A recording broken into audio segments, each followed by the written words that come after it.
We are again in Women Matters, and it is the very beginning of June 2025. I'm here in Italy, as you see. Finally, the sun has arrived. I'm really glad because I was so cold all the time and it rained all the time. So now it's really good. And that's my very short check-in about the topic of our conversation. We were thinking to talk about when unexpected events hit us. What will we do? What can we do? And so on. I give over to Vienna. Hi.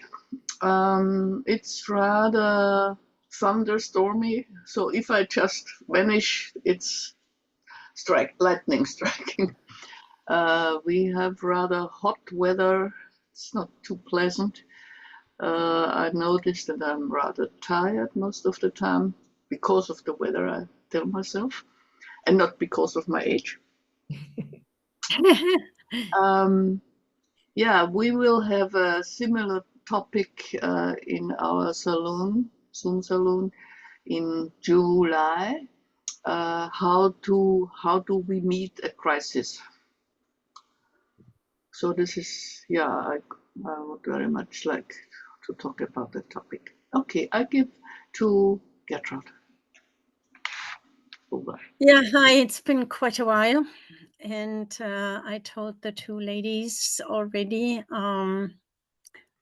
that since March 20th, our life changed dramatically. It took some time till we knew what happened, but now it's clear.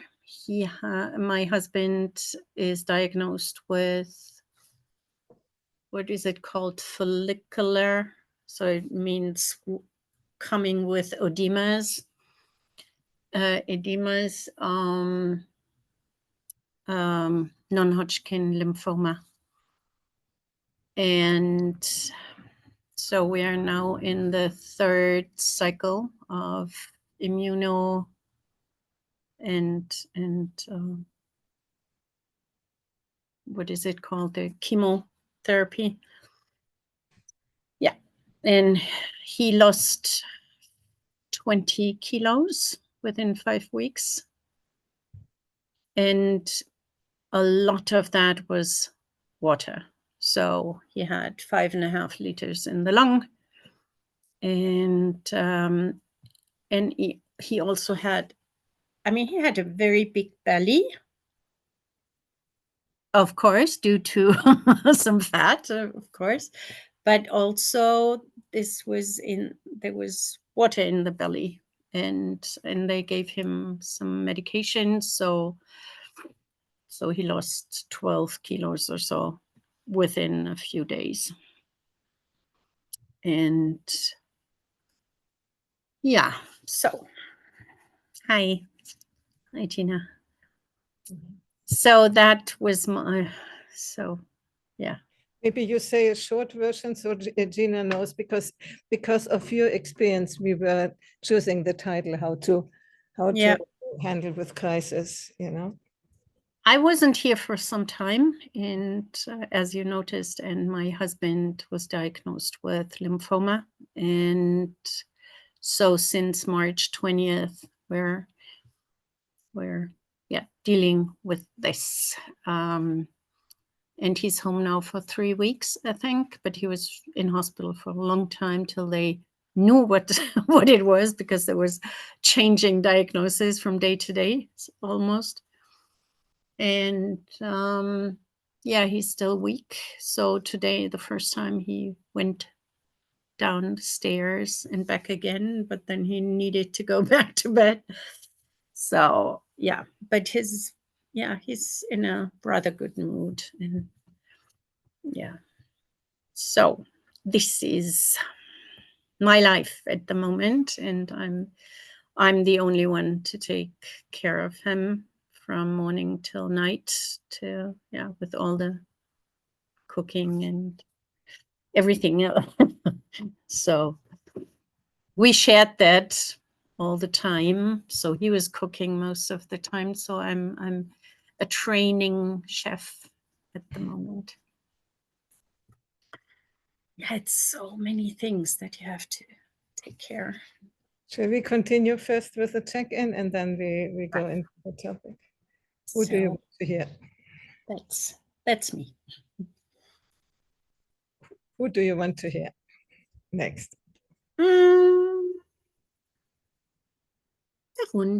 Victoria. Thank you, Gertraud. So sorry to hear about your husband.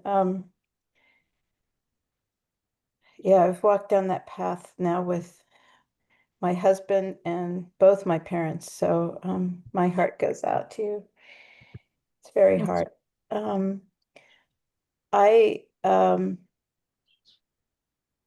Yeah, everything seems trivial in comparison. It's hard to check in after that. Let's see. I guess the weather's good because that's what Heidi and Monia talked about. That's neutral. We've had a totally peculiar weather here for a long time now. So one of my closest childhood friends is one of the world experts in climate change, and his father was in fact the scientist who conclusively proved it about, I don't know how long ago, like 30 or 40 years ago already. And so his son, my friend, is carrying on the tradition, and now I've been noticing every time I've seen him socially for some time now, he's just really, really depressed. And I realize now it's because he's carrying that 24 hours a day because that's what his entire life's work is. And he's running his own lab, and his father died very unexpectedly. And so he's running both labs, and he's just immersed in that world. And it just, yeah, talk about changes. I don't know. We tend to think, oh yeah, climate change. And then, but being close to somebody who is thinking about 24 hours a day makes it, and working with it scientifically makes it really pressing. And I realized that yeah, I mean, in every respect, it's just bizarre. This is, like you said, Heidi, I mean, here in Southern California, we expect, hot weather, especially now. And it's been freezing cold and then muggy and then raining, and we never have rain. It's desert. So, and the climate's kind of I guess, a reflection of what's going on in my life in other ways. But we can talk about that when we get in the discussion. I'll pass to Hanali. Thank you, Victoria, all the way from you to South Africa. Oh, yeah, after that, first of all, Gertraud, also my heart goes out to you. Oh, there's actually no words after that. But I'm looking at the sunset. I can see it. And we also have, it's winter. Winter is here. So we are getting ready for wet weather. And it's still something that I need to get used to in winter, because in Johannesburg, we didn't get winter rain. We got summer rain. So the body's still acclimatizing. It takes some time to get used to it, because I'm so used to the sun in winter. And the year can just rain for days on end. Then you don't see the sun at all. And yet, if I look over the horizon, seeing the sunset, and there's some clouds, because we're going to get rain tomorrow, apparently. Yeah, there's this light through the clouds, that during such time, there's always something in nature reminding us of life. And that's what I can share right now. Thank you. And I pass to you, Gina. Thank you, Henry. I knew you were going to say something positive. I just knew you would do it. Thank you. The thunder and the sunshine, right? It's pretty calm here. We're having a little cooler time here in Victoria, but lots of Canada is actually burning now. So we have 6 provinces with out of control fires, mostly in the north, where there's very few resources to be able to help people evacuate from essentially remote First Nations and Inuit communities.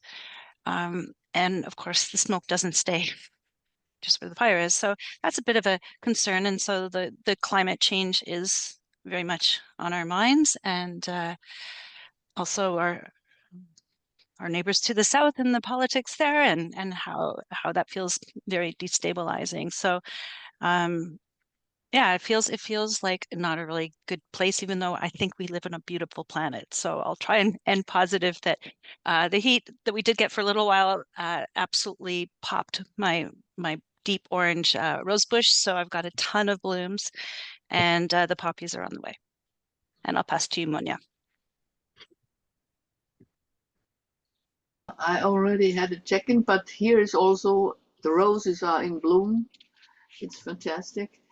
And it's getting darker and darker outside, so I'm expecting the next rain, and we have really floods of rain. Yeah, so that's about an addition to my check-in. I pass on to Heidi. Yeah, here the roses are almost gone. A few, very few are still on. The oleanders are now in bloom. It's very nice. I just like summer. Now it has become summer since yesterday. It's summer temperature and around 30 centigrades, and I feel so good. Finally, not freezing. It's for me. When it's getting over 35, then I might think, okay, but 30 is perfect for me, really perfect. So I'm happy for that, and also for other reasons. I have behind a period of about 3-4 weeks of intense study, interior studies with our processes, as I said last time, with the gene keys and also other things, but I really, really went through some, and sometimes I still get into the other mood, but I succeed to come out quite quickly, and that's good. I hope it will stay so. And it's a different feeling for life since I have done all these processes. I'm glad, I'm really glad. Also, it's not easy, but I had the occasion. It was why I did it. It was not so pleasant, but then I start to see all the challenges as a possibility. Even yesterday there was a challenge, and I thought, okay, so. And I came out of it. Also, I was triggered too, and I noticed it, and then I thought, okay, let's see. And then, good. I'm in a very good mood. I'm not listening very much to what is happening in the world because it's the normal chaos. I have studied that for 5 years, and it's enough now. Occasionally, I hear something, and I think, when will the world come from upside down on the feed? And in the meantime, I don't need to know every little detail anymore, because the tendency and what is going on in the big picture I have understood, and it's not very nice. But on the other end, as we already talked about the Chris Page and his LSD and the mind of the universe, and now with the perspective with the gene keys from Gertraud, I am convinced that it's all okay what is happening, because it's going towards a different humanity, and we are in the birthing process. And I'm glad that I can be a witness and be part of it. And so I take it much more relaxed, the whole thing, and I'm glad about it. But I had also some life-changing events in the past, similar to Gertraud's. I think everybody knows that. So let's talk about that. How do we manage these things which from one day to the other? Oh, for synchronicity, I was out for lunch today with a German friend, and she told me about her husband. From one moment to the other, he was a bit ill before, but from one moment to the other, he died. And so it seems to be, how to say, a topic for today, which is worthwhile talking about. How can we cope? And if you want to start, Gertraud, you said you have to get off earlier from the call. So what is your practice now to face this situation? Actually, it's presence. Mm. I don't, it's like, you know, when you get a different diagnosis every few days, then you relax into it, and then the next one is even worse than the first one. Then so it's and then just say, okay, I'm here, and I'm just dealing with what's so, and I feel that it's draining when you have an adrenaline push every few days. So like, or on Wednesday, he called the clinic to and was, yeah, so they have to carry him on a what do you call it? Sanfte Sorte, Tragestuhl, something you care. So two people carrying him from the second floor to the ambulance to go there.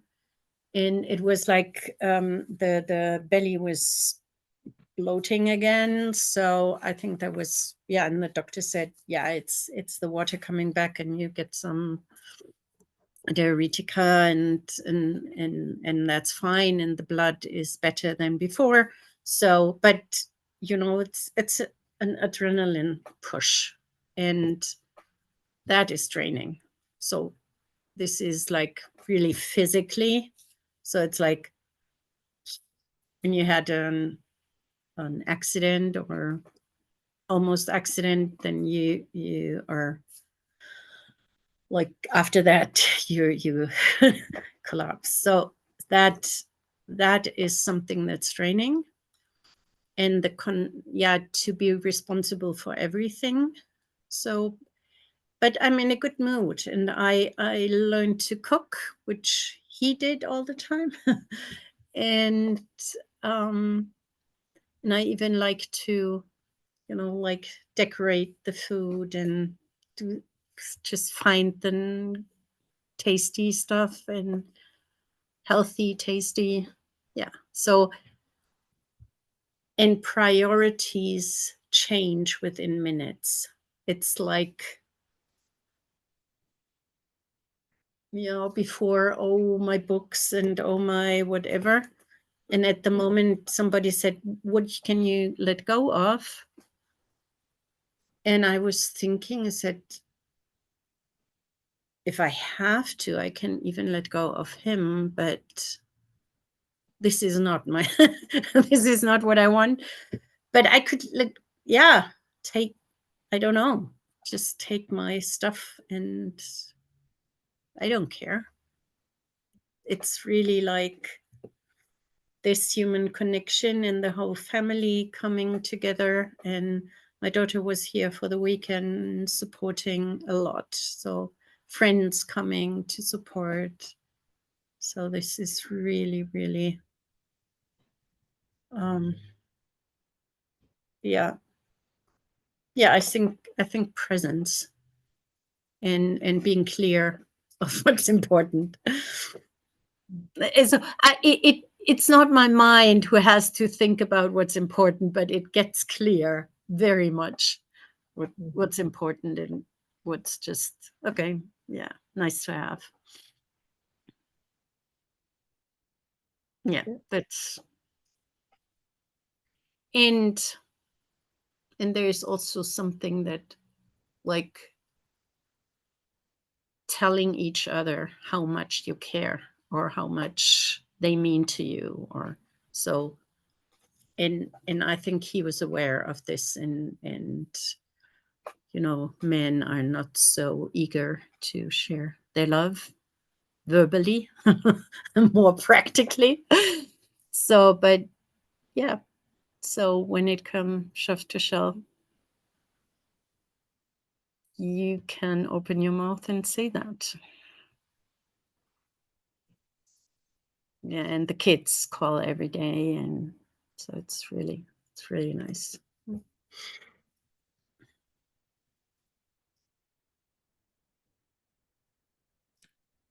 I can relate to that because when I followed Mark into death and also my mother, you are just aware of what is going on just now. What is your task? And you do this, and you do this, and you do this, and then something comes up and you do this. It's a constant awareness, a constant vigilance also. Even at night, it happened to me, that you are always present. You called it present. I think it's the right word. Always present and prepared for what is needed in the next moment. And you do it without thinking, you might think a little bit, but not challenging or whatever. It's just to be done and you do it. So, yeah, it's training. I know that's training. So I wish you a lot of, and take care for you. Sometimes go, I don't know, swimming or something, just to get your body into. I did some massage and things like that because Yeah. it's too much. Also for the body, not only for the mind. Yeah.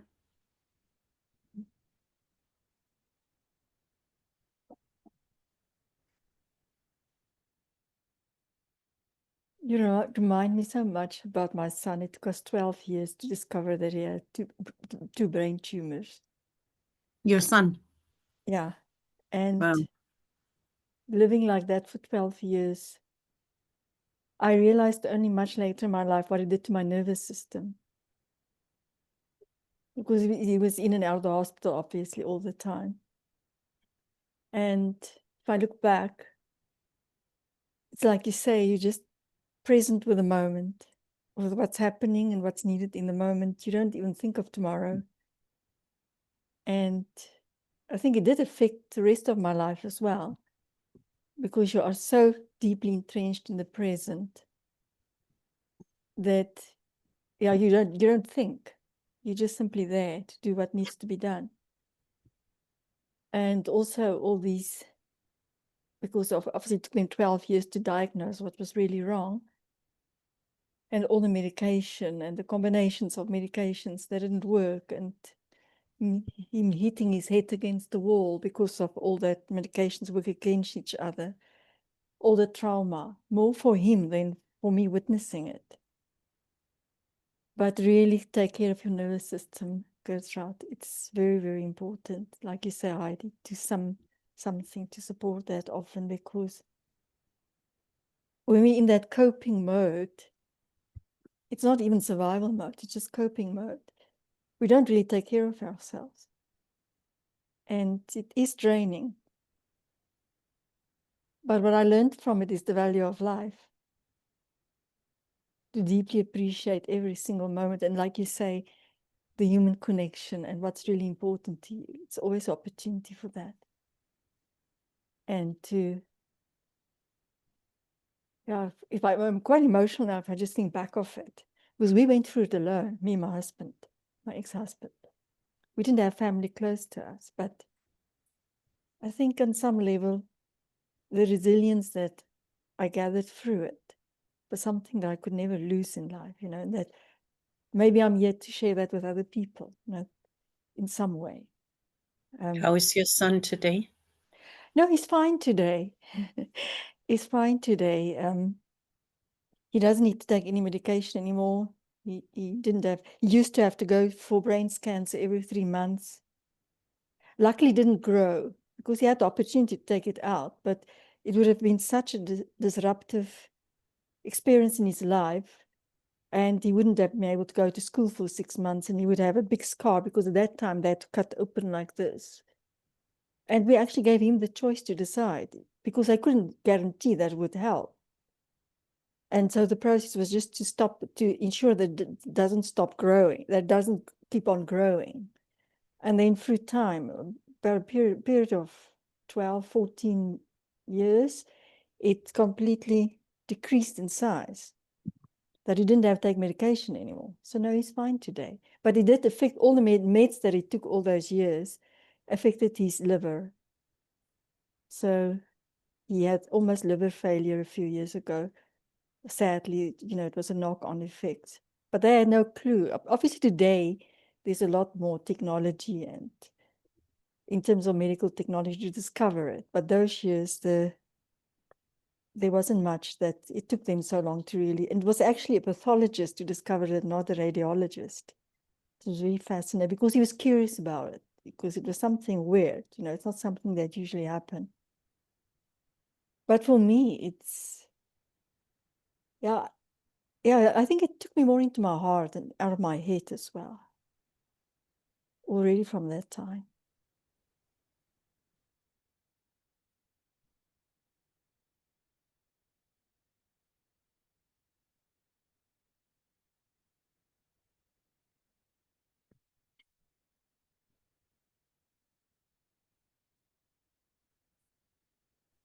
Okay, we'll see if we can do this. Yeah, so I feel for you, Gertrude. I'm so sorry to hear that happen. What I can say is, you know, having experienced my mother's death happened 1 month after she moved here, pretty much 2 months, 1 month. And it was the same thing, like not diagnosed, not the right medicine. She was having congestive heart failure and they gave her puffers. And even the echocardiograms weren't telling the whole story, and the angiogram wasn't telling the whole story. And at one point she was almost released. You're fine. And it turns out she wasn't fine. And in that 1 month that she was in hospital, her heart actually just essentially necrotized. So by the time they did the open heart surgery, it was actually too late. So there's a month. That's what that looks like, right? So they had just moved from Toronto. So I have been, because we were in the Navy, I've lived away from home since I was in my early 20s. So this was my parents coming to me to be cared for, all the way to Victoria and starting a new life essentially with me. And so then I had to look after my father. And that was really interesting because of course, he really would have rather stayed back in Ontario. But he had a lot of little medical things that required us to give him care, either through an appointment or coming to stay with us post-recovery. And some of those were longer than expected and deeply, deeply exhausting. Because as you say, it's the next thing. And, you know, my father's a very, very sweet man, but he's like, I need this, I need that, I need this, and all through the night too. And it is deeply, deeply exhausting. And what I find is you have to be so careful when you get that tired that you actually become cognitively impaired. Maybe you'll realize it, maybe you won't. But the same as if you'd been drinking too much. And so you have to be super careful and super conscious of not just looking after them, but simple things like walking, not falling, driving, paying attention. Like you have to be so present to look after yourself. But through all that, his death was sudden and completely unexpected because we'd been through all these surgeries. In fact, he was just recovered quite strongly from the last one, and he should have been good for another 10 years. But what I was grateful for is that I had that time to care. So it was deep, intimate home care, and at least I had that time. How long ago is that? November. Still very present, isn't it? Yeah. There was nothing wrong with him. So this is why it was a shock. He didn't have any problem and just died. So yeah, but grateful for that time, which I wouldn't have had otherwise. So I feel like hugging you. thanks. Yeah, I get that. I gave you a hug too.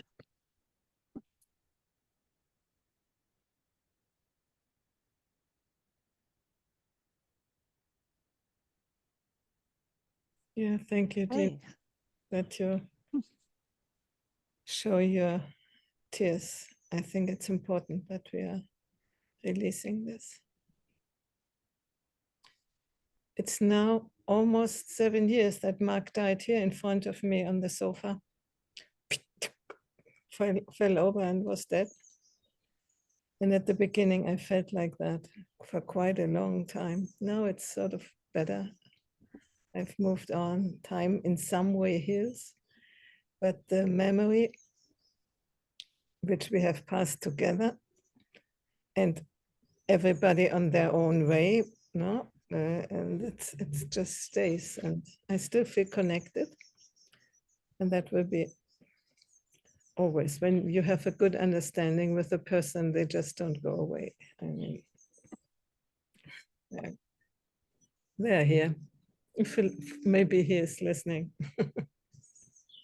But I hope, Gertraud, that you will be, the end will be like with Hanneli, that he will be fine after all the treatments. Yeah, but I have to face that. Yes, you That do. it could Yes, you do. go another way, and of course I have preferences. But And we it's are no guarantee. Yeah. praying that it will come out the way you want it. Yeah. Thank you. I wish you so much internal strength and external strength for sure too, and we are with you. Thank you. Yeah. Can I make a suggestion on WhatsApp?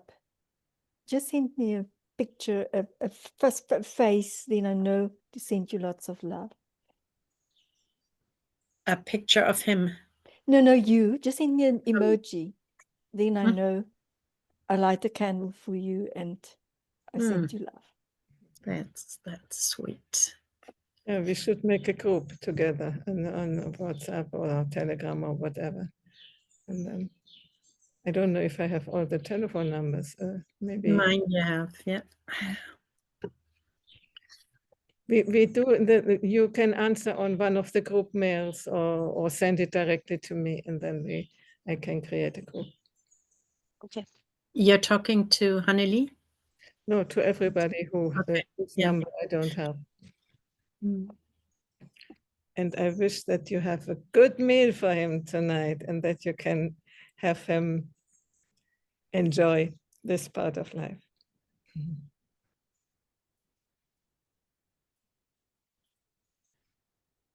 Ladies, Bye-bye. thank you so much. And it's really nice to see you all.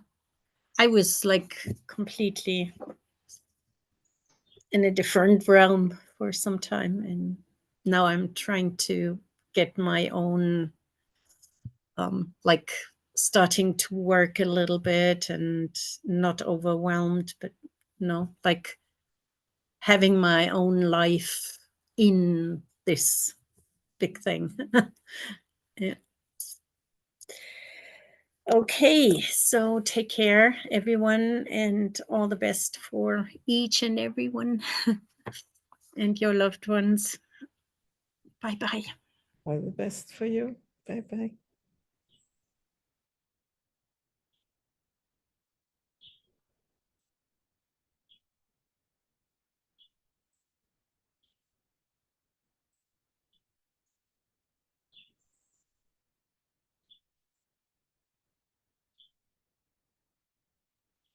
So it's I also think it's kind of interesting that we ended up on this topic because I was definitely feeling mortal in the last week. And I was looking at timeframes and thinking about it's been 12 years since we moved from Ottawa to Victoria and how quickly 12 years went. And then I take my age, because both my husband and I have birthdays this month, and I add 12 years. And I go, that's not very long. And so I thought, I don't want to have this discussion with these ladies about this. What is with me? I must be in some weird mood. And here we are having this discussion. So I find it rather curious and, as always, mystical and wonderful. But it is an interesting thing because when you think about as you say, Heidi, I'm not experienced in the gene keys. I'm aware of them, but I don't know enough about them. We are really here just in a speck of time. It's really just a little speck. And sometimes it feels fast and sometimes it feels slow. But it does sort of bring you back to what are you doing? How are you spending your time? What matters? What doesn't matter? You know, what do you do when you don't know how long your runway is? You know, people die all the time. The obituaries seem to get closer and closer to my birthday. But on the other hand, if you take care of yourself, and you can live to be 100 these days, there's no reason why you couldn't. So it's very interesting that we're in this space, as uncomfortable as it might feel to be mortal, at least on this plane. It's interesting. This opens a whole other discussion, the immortality on another plane, but I don't know if you want to go there today. Monia or Victoria, do you have to add something about your life-changing events? It must not be death. I know Victoria has lived this many years ago too. Oops. Yeah, now she's gone. Monia, I don't think you have had this lately, let's say. But who wants to say something? I give over to Victoria because she has more of a crisis than I do. If you want Victoria to add something. Yeah, well, it's strange because I was just I mean, like Gina says, it's strange how these synchronicities happen. I was just saying yesterday to a friend of mine that I don't want to talk about the illnesses and deaths of my loved ones anymore, or at least not right now. Maybe a time will come and a place will come where it's appropriate or needed even. So I'm not saying this in any kind of judgment at all. On the contrary, I'm totally in it with you, and certainly also with Gertraud. But in terms of being able to persevere in one's own life, I realize that it's like they're like seasons or something. I don't know. And the other strange part of it, like on the other end of the spectrum, I was just talking to a friend yesterday, it seems almost uncanny, about how completely absorbing it was with Beatrice, with my daughter, from the minute she was born until she was independent. And as Monia and Heidi sometimes remind me, maybe that's still going on in some way, shape, or form. That life is totally different when one is so being absorbed in the life, or whether it's flowing or ebbing or coming into being or going out, is an immense occupation. And when Gertraud said, she used to think about her books and love her books and everything, and now, she can let go of everything. I remembered that, in these times of caregiving for, first my husband, then my mother, no, then my dad, then my mother. I couldn't even read when I tried to. It was like you were saying, Jean, it was almost like a cognitive haze. The other thing that's synchronous for me about this conversation, because I was almost tempted to, write in the chat, I'm sorry, this is overwhelming. I can't, I send my love and my prayers and everything, but I can't do this. But then I thought, oh, it's meant to be, because as the German saying of my late husband, wie es ist recht. It is the way it's meant to be. On Thursday, I was hoping to go up and visit Beatrice, who is the final performance, final production of the ballet theater where she works, and one of the great prima ballerinas is retiring, so she's doing an extra performance on Sunday just of her to say goodbye to her career and her followers. And it's a big deal, and I've been looking forward to it for months. And then I was invited by Harvard, my alma mater, we have a reunion, a 45th reunion, the time goes quickly, to perform for a memorial service for our classmates who have passed. And so those are people my age. I had 4 roommates freshman year, and only 2 of them have passed away. And a couple of my best friends have passed. It just goes on and on. And so anyway, long story short, I don't want to take up too much time, but I was very resentful at the invitation. And so I put up all kinds of roadblocks that they would have to pay Harvard would have to pay my airfare and my accommodation and all the meals and all the expenses, hoping against hope that they would say no. And there was a lot of negotiating, but I really, really didn't want to go, and I still don't want to go. But something in me, and that's, and again, my late husband, I carry so many of his sayings in my head to this just all the time. It's like his voice is in my ear. He always had this saying, go where they want you. And he made some major life decisions, changing his place of work and everything, changing country, everything, with tears, days and days of tears. But he knew that somebody wanted him for some reason, and he felt that was a cosmic thing. And so you do what is, and in that sense too, you do what is in front of you, what is yours to do, whether you like it or not. And so I thought of that, and Beatrice, of course, having had him as a father, reminded me of that.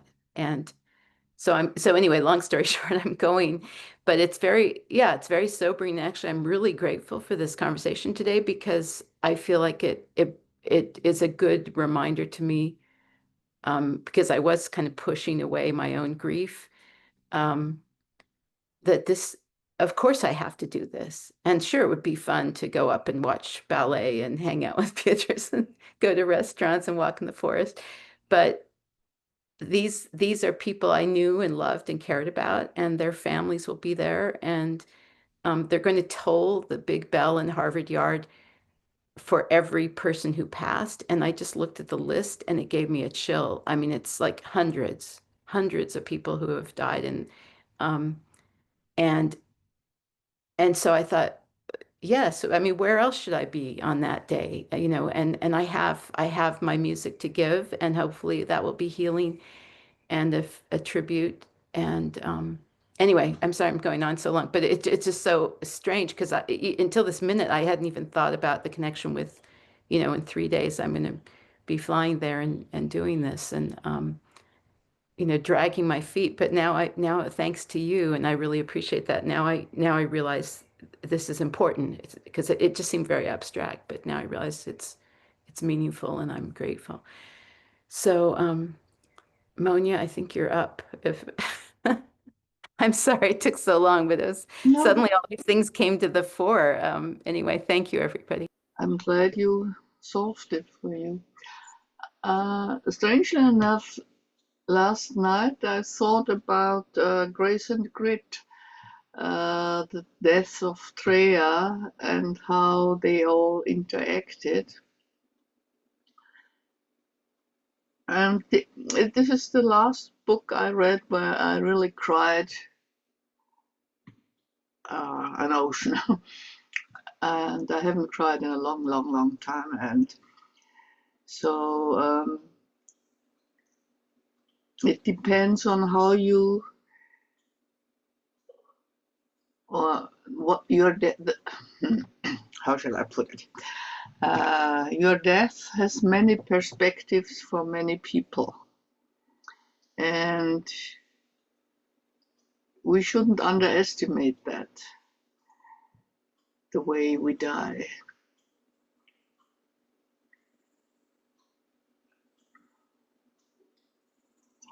Anyway, we are having a group of 4 people talking about old age and death, about once a month. And yeah, so it's a familiar topic, but you go into it to a certain degree, and then you sort of shield yourself, I guess.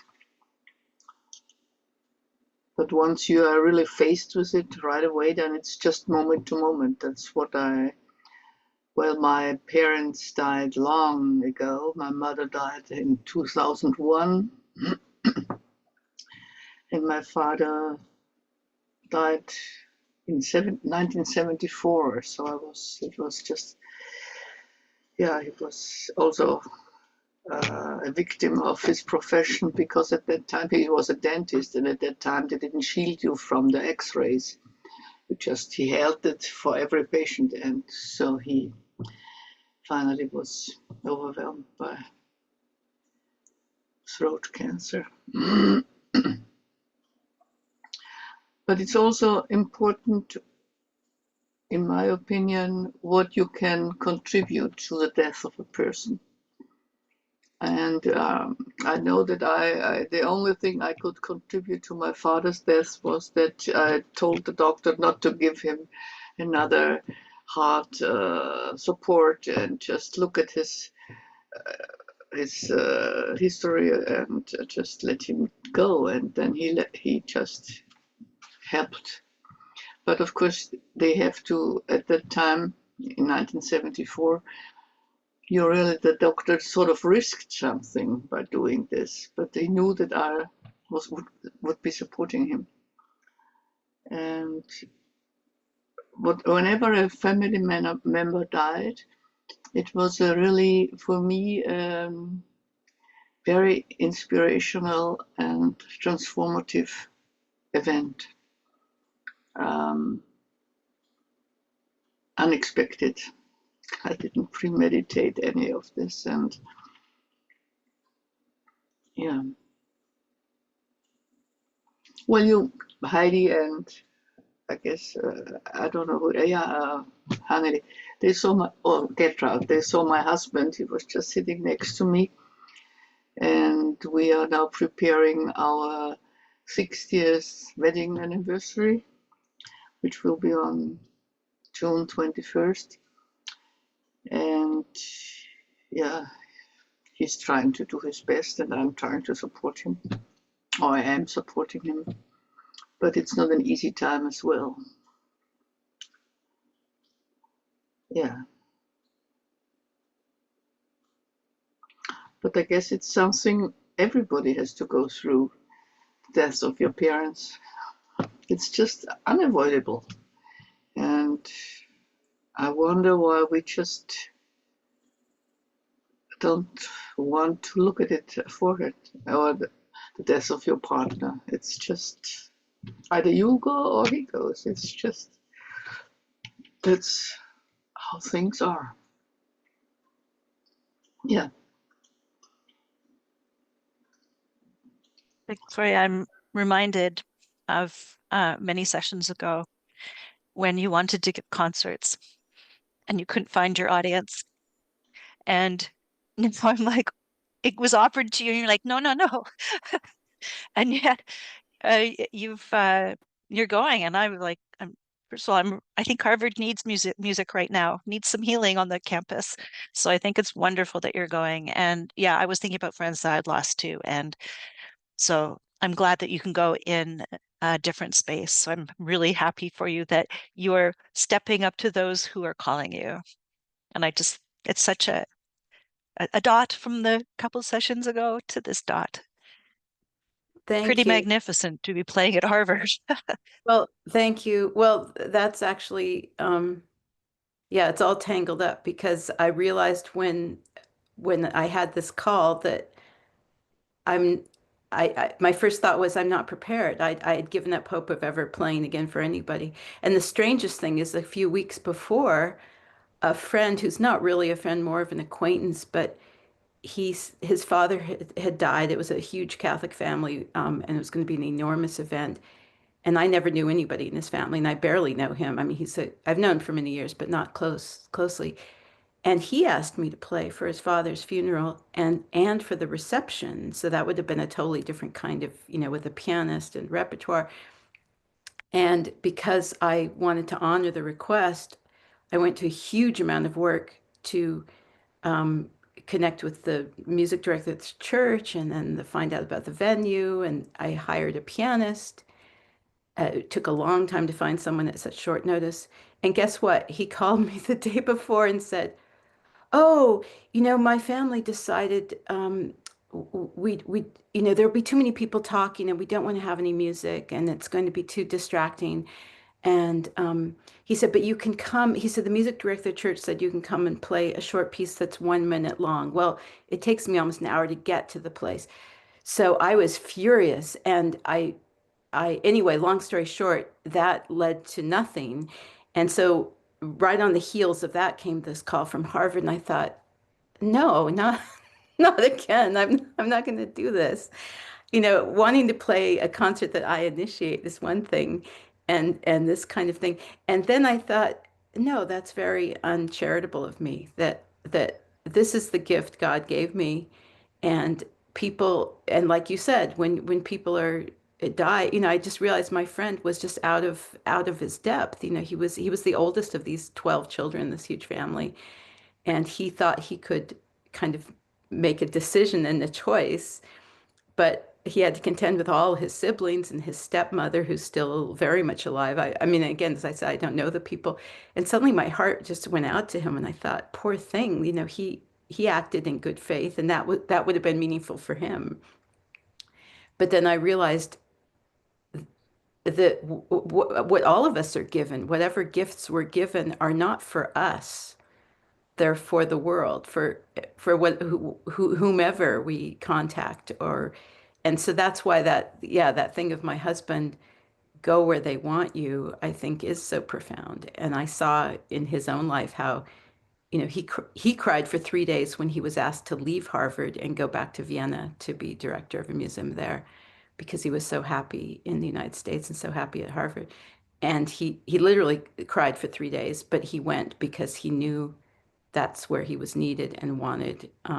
Not that he wasn't wanted at Harvard, but anyway, now I'm talking too much again. But thank you, Gina, because it's all sort of interwoven in that strange way that I think I'm realizing a lot of my anguish these last months has been ego driven, pride driven, that the longing to be wanted and needed and to be able to just snap my fingers and I have a big concert, that shouldn't be what it's about in the first place. So anyway, thank you. That was Oh, yeah, the other thing I wanted to add, you said you didn't study anymore on the fingers. I mean, this is an instrument where you have to study because otherwise you lose the agility of yes.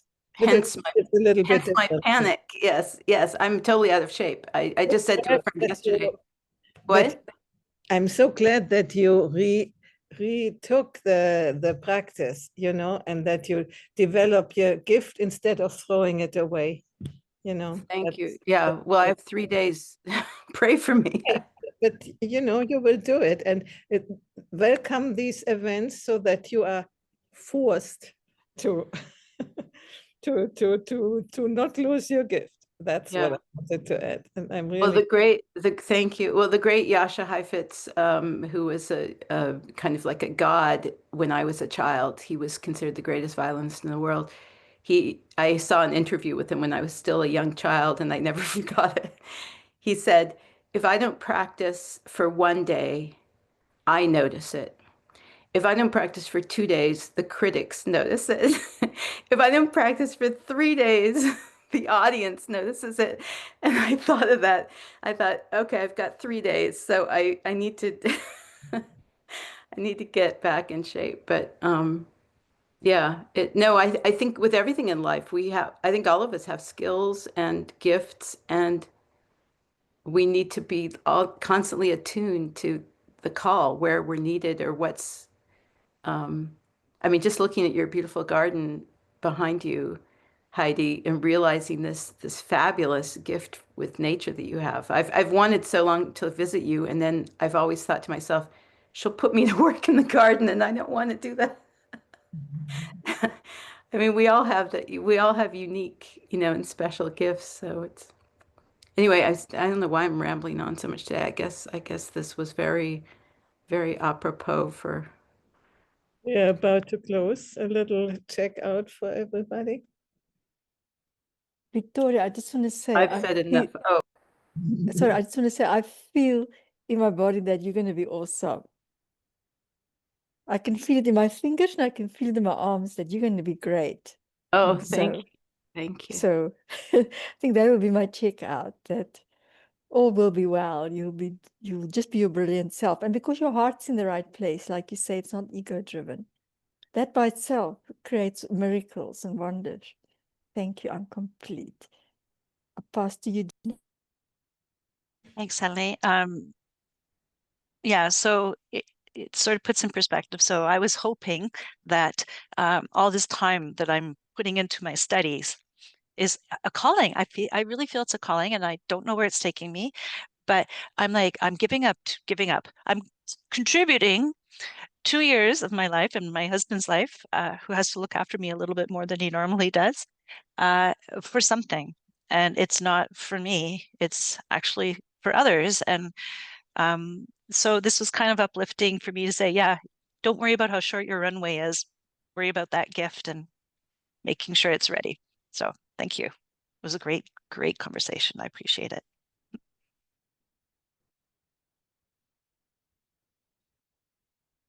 Yeah.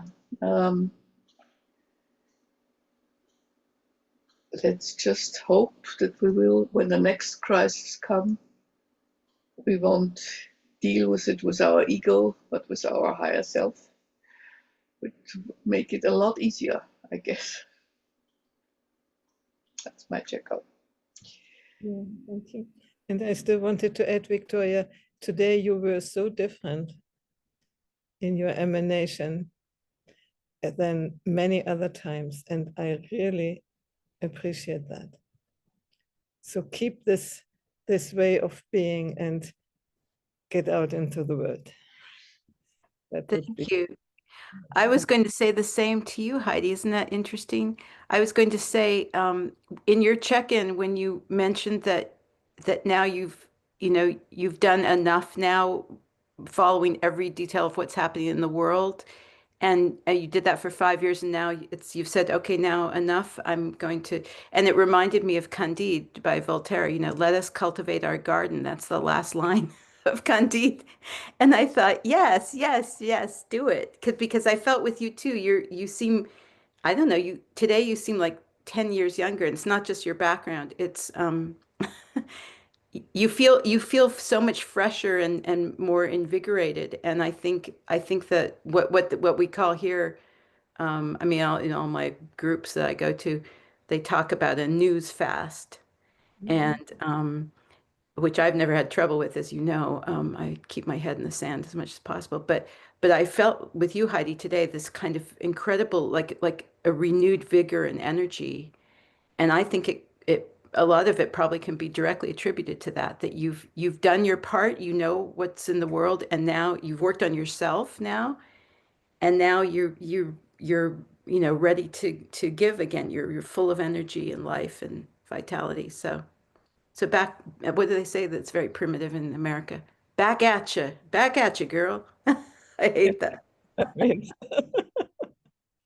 Yeah, thank you. I do feel like that. And I think I have passed a big path in my transformation work. So another, how do you say, chapter integrated. It will go on, I'm sure, but it feels really good to have dedicated many, many, many days to the inner work and to be completely, how do you say, ruthless in discovering where I'm telling stories and where the situation is real, where, this is more or less the technique I'm using, and to discover your own patterns. It's not easy because the ego doesn't want it, but it is very wholesome. And I will continue for sure. And it's enough moments for practice in life. But it feels at the moment, it feels really good, like I have reached another step, let's say, in the development, and it feels really good. I have left the half empty glass of the Enya Type 4. I'm getting into the half full glass, or even into the full glass. So I thank you for this conversation. It was really, really good. And I thank you, Gertraud, although she is not here yet at the moment, but she did the initiation for our being together, and I sent her all the love possible.